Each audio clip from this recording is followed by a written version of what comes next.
In this episode, we catch up with our heroes after a crushing defeat. Hey there, my name is Rex, episode 21 of Yu-Gi-Oh! Go Rush. There is no duel for this episode, but it is mostly just kind of chilling out after the big loss of the last episode, but stuff still happens obviously. We're building toward this plot, and some interesting things happen as well. Because our main cast is out of commission, losing all their dual power and being susceptible to the very strong gravity of the alien residential area, they just head home, sleep for the night. However, Udius is very troubled. Of course, he lost his dual disc in the duel against Yuna and obviously wants it back, and feels a little bad that he couldn't protect his friends or that his ideals were challenged in this way. He had basically kind of had a little bit of plot armor throughout this series, not a whole lot obviously. He didn't win every episode, and even the one against Zuijo was questionable, but this episode is following him after this loss, so it's kind of good to get to see that build up. And of course, him being the very, very noble warrior that he is and not really knowing a whole lot about Earth, and obviously there were high stakes in the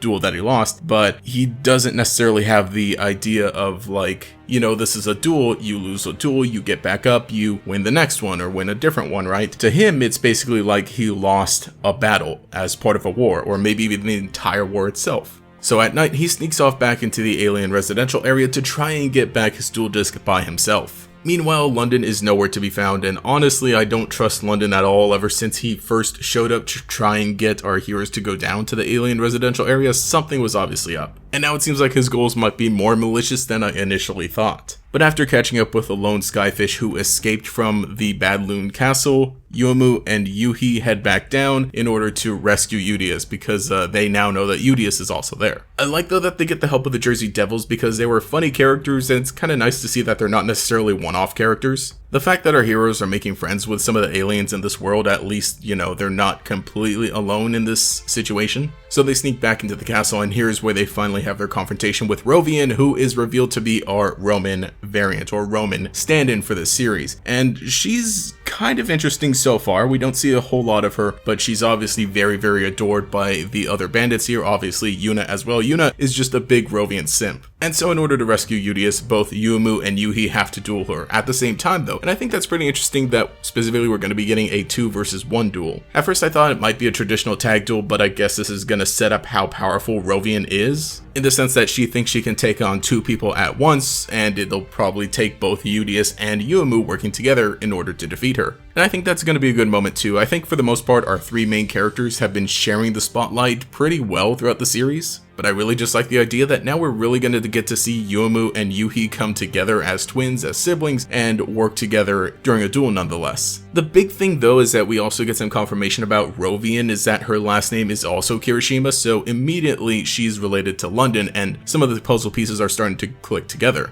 So I'm guessing London had something to do with this, or that he's working with Rovian, or that they're related in some way, obviously, having the same last name, and again being the stand-ins for Roman and Roa in the series. It's going to be interesting to see how Rovian plays out as this sort of villain. The fact that Yuna just really likes her and is basically her underling is pretty interesting, because Yuna herself is the head of Goha at this point, so that really says something about how much influence Rovian has. But that just makes everything much more hype leading up into the duel next episode.